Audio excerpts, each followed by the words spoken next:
दोस्तों लेकर आ चुके हैं देश और दुनिया की फटाफट कई सारी महत्वपूर्ण और काम की खबरें। सभी खबरों को बताएंगे इस वीडियो में, तो इस वीडियो में शुरू से अंत तक बने रहिएगा और इस वीडियो को एक लाइक जरूर कर दीजिए। चलिए अब खबरों को जान लेते हैं फटाफट से। लोकसभा में बजट चर्चा में भाग लेते हुए नेता प्रतिपक्ष राहुल गांधी ने कहा, इस समय देश में डर का माहौल है, हर कोई डरा हुआ है। उन्होंने किसान और पेपर लीक मुद्दे के अलावा देश में फैले डर, बजट और टैक्स से जुड़े मुद्दों पर मोदी सरकार को घेरा। उन्होंने अभिमन्यु का जिक्र करते हुए आज के सियासी चक्रव्यूह पर बात की और कहा कि आज के दौर में पद्मव्यूह की रचना की गई है और प्रधानमंत्री जी उसी व्यू के तहत किसानों, युवाओं, महिलाओं को डरा रहे हैं। उन्होंने कहा कि महाभारत में चक्रव्यूह में 6 लोगों ने अभिमन्यु को घेर कर मारा था, उसी तरह से ठीक आज पद्मव्यूह में भी 6 लोग शामिल है। भारत मौसम विज्ञान विभाग ने ताज़ा बुलेटिन में कहा कि अगले 4 से 5 दिनों तक उत्तर पश्चिम भारत के अधिकांश हिस्सों में मानसून के सक्रिय रहने की वजह से मध्यम से लेकर भारी बारिश होने की संभावना है। इसके अलावा मध्य और पूर्वी भारत में भी अगले 4 से 5 दिनों के दौरान कुछ स्थानों पर भारी बारिश हो सकती है। आईएमडी ने करीब 1.5 दर्जन राज्यों के लिए येलो अलर्ट जारी किया है और कहा कि इन राज्यों में मध्यम से लेकर भारी बारिश हो सकती है। इसमें हिंदी पट्टी के अधिकांश राज्य शामिल है। जम्मू कश्मीर के बारामूला जिले में विस्फोट की घटना सामने आई है। आधिकारिक सूत्रों का कहना है कि बारामूला के सोपोर इलाके में अचानक हुई विस्फोट में 4 लोगों की जान चली गई है। इस घटना के बाद इलाकों में हड़कंप मच गया है। बता दें, सेना और पुलिस की टीम मौके पर पहुंच गई और इलाके की छानबीन की जा रही है। अभी धमाके के पीछे की वजह सामने नहीं आ पाई है। महंगाई की मार झेल रही जनता को जल्द ही राहत मिल सकती है। प्याज और टमाटर के भाव जल्द ही गिर सकते हैं। सरकार ने प्याज उत्पादकों से 5 लाख टन प्याज के भंडार की खरीदी पूरी कर ली है। बता दें कि उम्मीद है कि कीमतों को नियंत्रित करने के लिए इसे जल्द ही बाजार में जारी कर दिया जाएगा। वहीं केंद्रीय खाद्य एवं उपभोक्ता मामले के मंत्री प्रहलाद जोशी ने सोमवार को दिल्ली में सब्सिडी वाले टमाटर की बिक्री को हरी झंडी दिखाई है। इसे जल्द ही दूसरे शहरों तक पहुंचा दिया जाएगा। प्रहलाद जोशी ने कहा कि सब्सिडी वाले टमाटर खरीदारों को 60 रुपये प्रति किलोग्राम में बेचा जाएगा। उन्होंने कहा कि सरकार कीमतों पर करीबी से नजर रख रही है।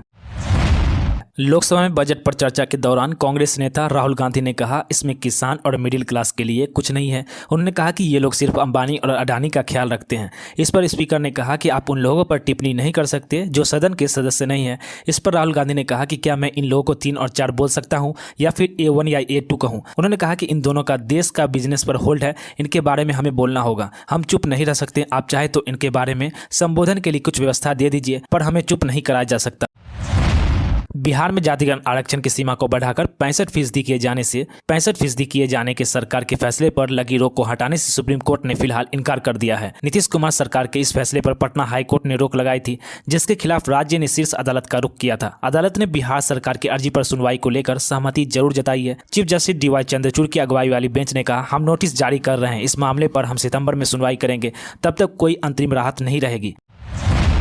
कथित शराब घोटाले केस में गिरफ्तार दिल्ली के मुख्यमंत्री अरविंद केजरीवाल की जमानत याचिका पर हाईकोर्ट ने फैसला सुरक्षित रख लिया है। सीबीआई केस जमानत के लिए दायर केजरीवाल की याचिका पर सोमवार को जोरदार बहस हुई। सीबीआई ने जहां केजरीवाल को घोटाले का मास्टरमाइंड बताया, तो वहीं दिल्ली के मुख्यमंत्री के वकील ने कहा कि जांच एजेंसी के पास कोई भी। सीबीआई ने यह भी कहा कि केजरीवाल की गिरफ्तारी के बाद पिछले 1 महीने में उन्हें बहुत सारे सबूत मिले हैं। उन्हें उपलब्ध कराने वालों में आम आदमी पार्टी के नेता भी शामिल है।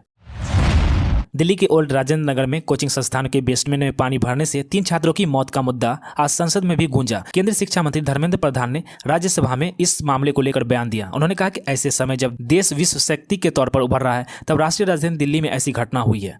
यह हम सभी के लिए चिंता की एक बात है। धर्मेंद्र प्रधान ने कहा, 27 जुलाई को जो घटना हुई है, हम इसकी जितना भी खेद प्रकट करें उतना ही कम है। पीड़ित परिवार के प्रति हम श्रद्धांजलि देते हैं। यह सभी का दायित्व बनता है कि ऐसी घटना दोबारा न हो। इस मामले पर लापरवाही तो हुई है, जिसका किसी न किसी को तो उत्तर देना पड़ेगा।